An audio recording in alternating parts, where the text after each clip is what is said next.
युवा पेंशन योजना भारतीय जीवन बीमा निगम की योजनाओं के माध्यम से एक कॉम्बिनेशन प्लानिंग आपके सामने प्रस्तुत करने जा रहा हूं। प्यारे साथियों, भारतीय जीवन बीमा निगम की योजनाएं भारतीय समाज की जरूरतों के आधार पर बनाई जाती हैं और उन्हीं योजनाओं के कॉम्बिनेशन के माध्यम से एक बेहतरीन प्लानिंग, एक बेहतरीन कॉन्सेप्ट खास तौर से भारतीय नवयुवक समाज के लिए आपके सामने प्रस्तुत करने जा रहा हूं। दोस्तों, एक व्यक्ति अपनी शिक्षा पूर्ण करने के बाद लगभग 18 से लेकर 25 साल के बीच में वह निर्णय कर लेता है कि अब मुझे करना क्या है, और जैसे ही वह रोटी कपड़ा और मकान की जरूरतों को पूरा करने के योग्य हो जाता है, उसके परिवार के सदस्य उसका शादी विवाह कर देते हैं।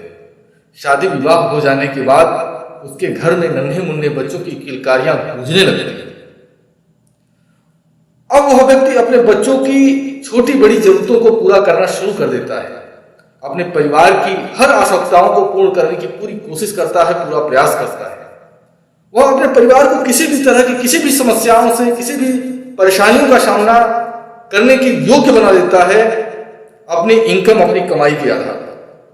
धीरे धीरे बच्चे बड़े होते हैं, उनकी प्राथमिक शिक्षाएं शुरू हो जाती हैं और प्राथमिक शिक्षा से लेकर उच्च शिक्षा तक की सारी व्यवस्था वह व्यक्ति बनाता है।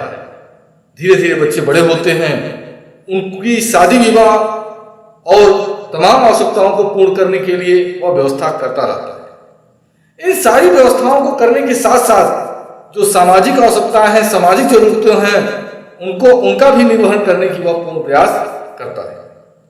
सामाजिक जरूरतों से तात्पर्य है कि एक व्यक्ति के पास पड़ोस में अगर कोई शादी विवाह पड़ जाती है, कोई धार्मिक कार्यक्रम या कोई आयोजन करता है और उस व्यक्ति को निमंत्रण दिया जाता है, तो इस तरह की जरूरतों का निर्वहन भी वह व्यक्ति अपनी कमाई की उम्र में पूर्ण करने का पूरा प्रयास करता है।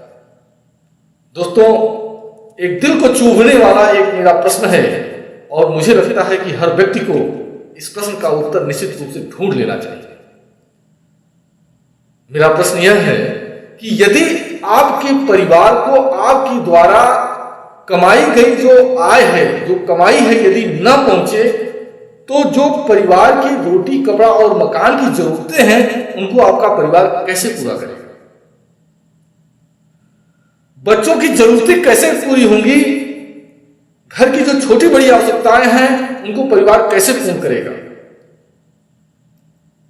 बच्चों की जो शिक्षाएं हैं, प्राथमिक शिक्षा से लेकर उच्च कोटि की जो शिक्षा आप कराते, क्या आपका परिवार जिस हिसाब से आप कराते, क्या आपका परिवार उस हिसाब से, उस तरीके से बच्चों की शिक्षा को पूर्ण करा लेगा? और जब इस तरह की जरूरतें अगर परिवार कंप्लीट नहीं कर पाएगा, इस तरह की जरूरतों को परिवार पूरा नहीं कर पाएगा, तो आपको क्या लगता है सामाजिक जरूरतों का निर्वहन परिवार कर सकता है? मुझे लगता है कि दृढ़ता के साथ हर व्यक्ति को इस प्रश्न का उत्तर निश्चित रूप से ढूंढना चाहिए। चलिए, एक चीज आप कह सकते हैं कि कल क्या होगा इसको किसने देखा है, लेकिन एक चीज से इनकार नहीं कर सकते कि यदि हम हैं तो कल को हम रहेंगे नहीं रहेंगे इसका दावा तो नहीं कर सकते, लेकिन इस चीज से इनकार नहीं कर सकते कि आज अगर हम हैं तो एक समय ऐसा आएगा कि जब हम भी बूढ़े हो जाएंगे, और जब हम बूढ़े हो जाएंगे तो हमारी मांसपेशियों में, हमारी हड्डियों में वह ताकत नहीं रहेगी जो ताकत आज है। जब हम बूढ़े हो जाएंगे तो हमारी इनकम बंद हो जाएगी, हमारी कमाई बंद हो जाएगी। थोड़ी बहुत दूरी को तय करने के लिए भी हमारा शरीर हमारा साथ नहीं देगा, और उस समय हमें हमारे पास पैसे चाहिए ताकि हम किसी साधन से, किसी गाड़ी के माध्यम से हम उस जगह तक, जिस जगह तक हम जाना चाहते हैं, उस दूरी को तय कर लें। दोस्तों, आज हम यंग हैं, आज हमारे शरीर में जान है, आज हमारी मांसपेशियां मजबूत हैं, लेकिन एक दिन ऐसा होगा जब हम बूढ़े होंगे, उस समय यह शरीर कमजोर होगा और कमजोर शरीर में रोग अपना घर बना लेते हैं। आपको क्या लगता है, क्या उस समय आपके बच्चे आपका साथ देंगे? दोस्तों, क्या आपको ऐसा नहीं लगता आज महंगाई है, आने वाले समय में महंगाई और बढ़ जाएगी? हो सकता है कि हमारा बच्चा हमारा साथ देना चाहे, लेकिन महंगाई की मार के कारण वह अपनी जरूरतों को पूरा करने में, अपने बच्चों की एजुकेशन और तमाम तरह की आवश्यकताओं को पूरा करने में हो सकता है कि उसके पास इतना न बचे कि वह चाह कर भी हमें हमारी ओर ध्यान दे सके। प्यारे साथियों, मुझे लगता है इन सभी क्वेश्चन के हल हमको निश्चित रूप से ढूंढ लेने चाहिए। तो यदि आपके सामने, आपके मन में भी इस तरह के सवाल हैं और इनके क्वेश्चन ढूंढ रहे हैं, तो इसका आंसर मुझे लगता है कि मेरे पास इस योजना के माध्यम से है। प्यारे साथियों, यदि सिर्फ एक बर्गर की कीमत को, बिल्कुल सही आप सुन रहे हैं, एक बर्गर की कीमत को यदि आप प्रतिदिन बचा लें तो मुझे लगता है कि आप इसके लिए एक अच्छी व्यवस्था कर सकते हैं।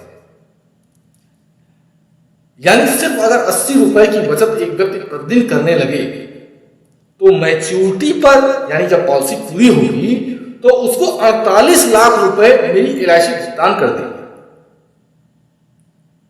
आपके सामने ऑप्शन है, अगर मैच्योरिटी पर पैसे की जरूरत अगर आपको समझ में आती है तो इस 48 लाख रुपए को आप उपयोग ले सकते हैं। लेकिन यदि जरूरत आपको समझ में नहीं आती है, आपको लगता है कि बुढ़ापे के लिए आपको व्यवस्था बनानी जरूरी है, तो आप इस पैसे को पेंशन में कन्वर्ट कर सकते हैं। और यदि आप इस पैसे को पेंशन में कन्वर्ट करते हैं तो जब तक आप जीवित रहेंगे, प्रतिवर्ष, प्रति माह आपको 25,000 रुपए के लगभग पेंशन मिलती रहेगी। आजीवन पेंशन लेने के बाद जब आप नहीं होंगे तो आपकी इस योजना में जो नॉमिनी आप जिसको बनाए होंगे उसको 50 लाख रुपए मेरी LIC भुगतान कर देगी।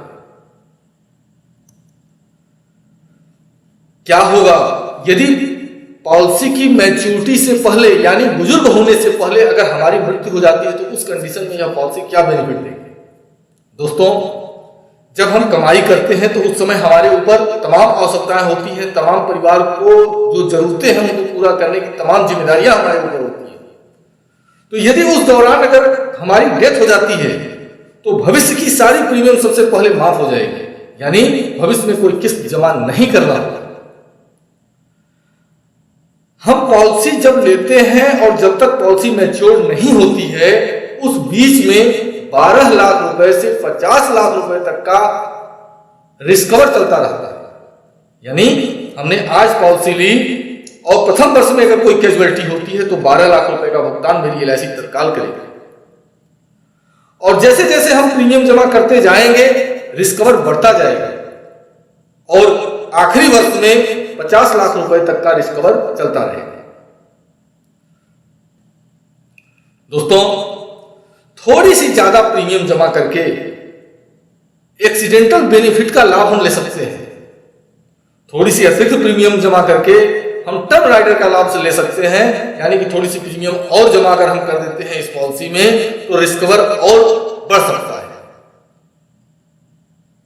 गंभीर बीमारियों के लिए क्रिटिकल इलनेस राइडर लिया जा सकता है, लेकिन इन सभी चीजों के लिए थोड़ी सी अतिरिक्त प्रीमियम आपको प्रतिवर्ष जमा करनी होगी। निश्चित रूप से आपके मन में यह क्वेश्चन उठ रहा होगा कि इस तरह की पॉलिसी आपके पास भी होनी चाहिए। तो यदि आप इस तरह की पॉलिसी चाहते हैं तो इसके लिए भारतीय जीवन बीमा निगम की लाइफ इंश्योरेंस योजनाओं के एक्सपर्ट मिस्टर अरविंद कुमार ठाकुर जी से आप संपर्क कर सकते हैं, जिनका मोबाइल नंबर और ईमेल आईडी आपको इस समय स्क्रीन पर डिस्प्ले होता दिखाई दे रहा है। आप इनके पते पर भी आप इनसे संपर्क कर सकते हैं, मिस्टर अरविंद कुमार ठाकुर जी से। दोस्तों, मुझे पता है आपका समय कीमती है और आपने अपने कीमती समय में से समय निकालकर इस वीडियो को देखा, इसके लिए मैं आपका दिल से आभारी हूँ। इसी के साथ मैं अपने इस वीडियो को समाप्त करता हूँ। आपने हमें अपना कीमती समय दिया है, इसके लिए बहुत बहुत धन्यवाद। Thank you very much.